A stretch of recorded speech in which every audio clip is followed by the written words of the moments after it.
Oh, what a beautiful day. Hi, Chaim Alevsky here, Chabad of the West Side. It's a beautiful day, New York City, Central Park. And I'd like to share with you a very powerful thought that I learned. It's a combination of Kabbalah and Hasidus and all those wonderful, inspiring ideas that we can live with forever.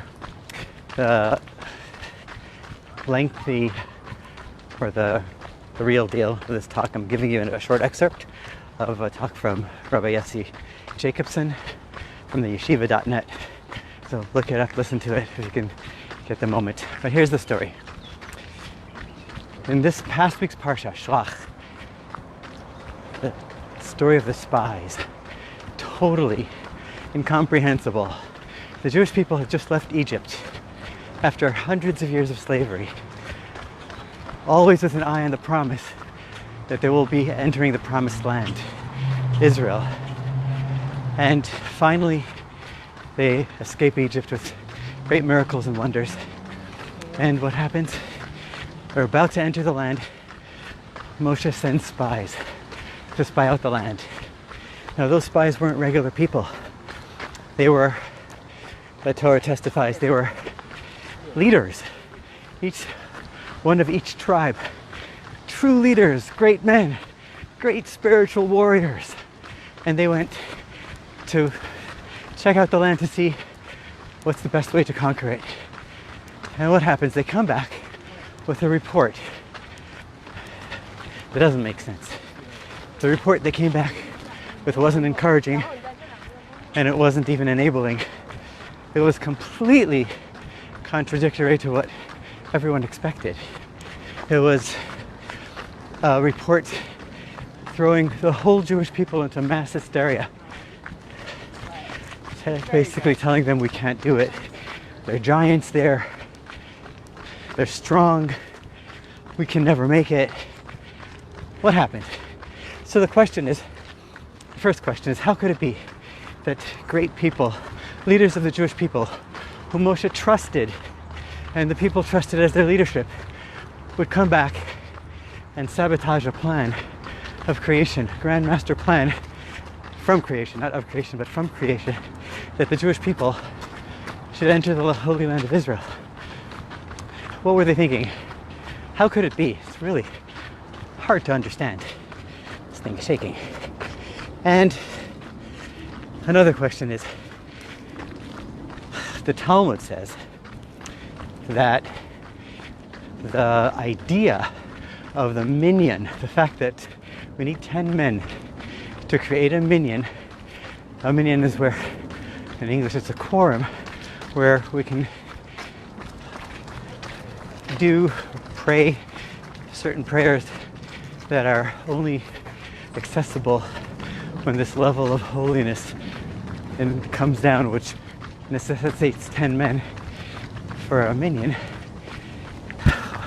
How is it? The Talmud says that we learn the concept of the Minyan from these spies, because the Torah calls them an Ada, which is a congregation.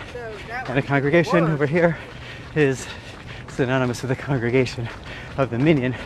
So how is it, if these people were so evil, and it does say Ada Hara'ah, this bad congregation, this evil congregation. So how is it that we learn about a Minyan from these seemingly negative people and experience?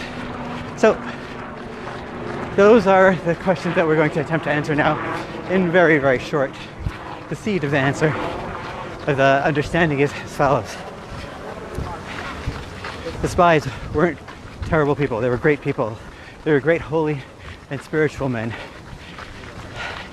They just had a different perspective, and they wanted something different than what God wanted and what Moses wanted. And what was that? So the most commonly known Hasidic understanding is from the Alter Rebbe, the first Chabad Rebbe, who says that the Jewish people in the desert were living a spiritual life. They got manna from heaven.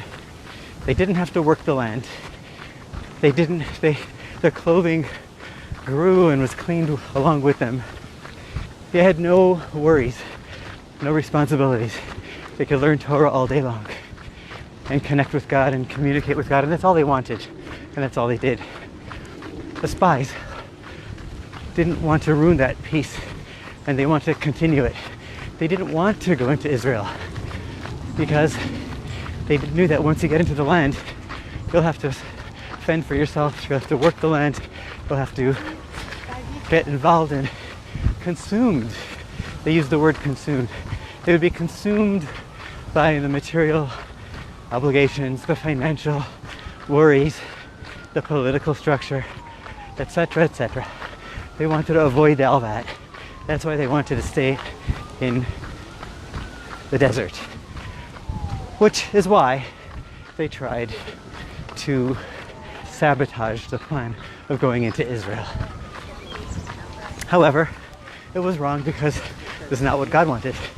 God wanted the Jewish people to go into Israel and to work the land and to elevate the land itself and to be involved with the world and raise it up, not run away from it.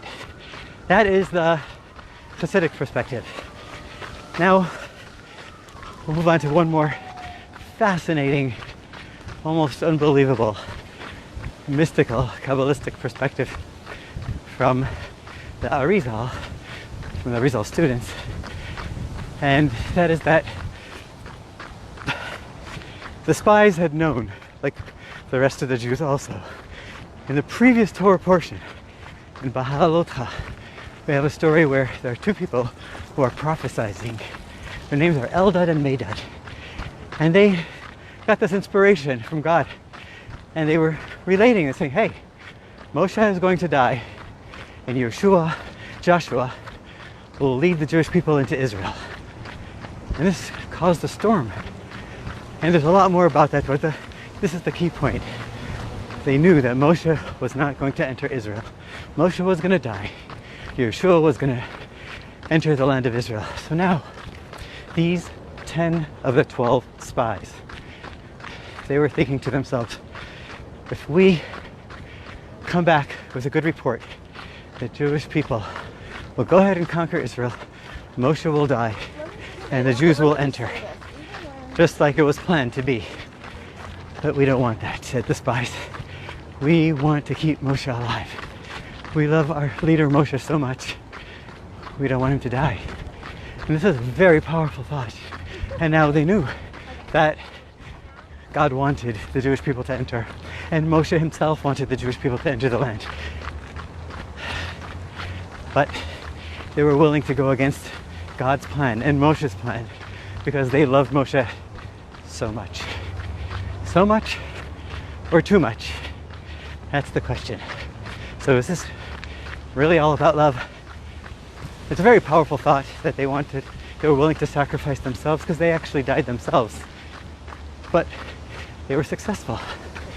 They delayed Moshe's demise. Moshe didn't die for another 38 years. He lived on. It's an unbelievable thought. So, what's the story? Were they good guys or bad guys? So, the perspective over here is that they were wholly bad guys. They were good guys.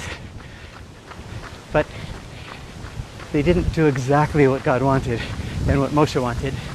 They did what they wanted and what they thought was best. And here's the deeper understanding, that in a relationship, we have a relationship with somebody, we can love somebody and love the person and appreciate and enjoy that relationship, that love that we have with the person or for the person, and benefit from it. And then there's another kind of love, which is a truly selfless love, where it's not about me at all, it's all about the other person. And I'm of no consequence in this love relationship. It's all about the other. And so too, over here, bringing it back to our story, with Moshe and God, the spies loved Moshe, and they wanted to keep him alive. But what if Moshe wanted them to go away? What if Moshe wanted to go away? What if Moshe wanted the Jewish people to enter Israel? What if God wants the Jewish people to enter Israel? So if the spies love themselves, or love Moshe because they love themselves, because there's the I who loves, then they try to sabotage it, as they did. But if they would truly love Moshe and be one with Moshe and with God, then they would have no independent desire, no ego involved, no other feelings involved, and they would just do as instructed, as the loved one wants. But they didn't, and that was their mistake. So that was their mistake here. So it was about love, but it wasn't a complete love, because once you love someone truly, it's not about you, it's about them. And this is all related to, we're coming up to Gimel Tammuz. It's the date of the Rebbe's passing, this coming Shabbos, where many thousands of people will be commemorating the day at the Rebbe's Ohel. I plan to be there too, and God willing. And the Rebbe, all the years, the people who knew the Rebbe, who lived in Crown Heights, loved the Rebbe so much and really wanted to be with the Rebbe, and my family among them. The more you knew him, the more you loved him, the more you wanted to be with him. You never wanted to move away. But the Rebbe said, repeatedly, countless times, to many people, the Rebbe said, if you truly care about me and if you love me, move away. Don't stay in Crown Heights. Go establish a Chabad house somewhere else. Go set up a Jewish community. Go build a Jewish community. Go find some Jews who need help outside of Crown Heights. I remember hearing the Rebbe say, all I need is a Minyan, just 10 men. 9 more, and myself, that would be a Minyan. Everyone else should leave Crown Heights. And that would be true love. And this is a shout out to all the shluchim, all the Chabad rabbis and rebbitzins and families who have gone out all over the world, left Crown Heights to act in a selfless love to the Rebbe. And this also, we'll close off with this, explains, according to one opinion, why it's men who need to be in a minyan. It's 10 men.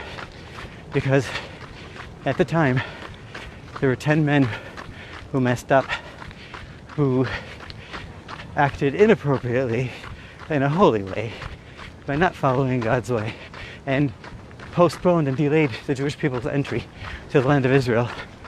And because of that, for all future generations, it takes 10 men to rectify what they ruined. But women weren't part of it.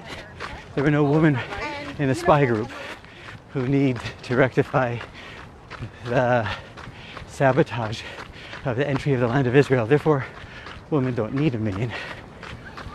God bless you. Happy Rosh Chodesh soon, and let's make this world a better place and love selflessly. Take care.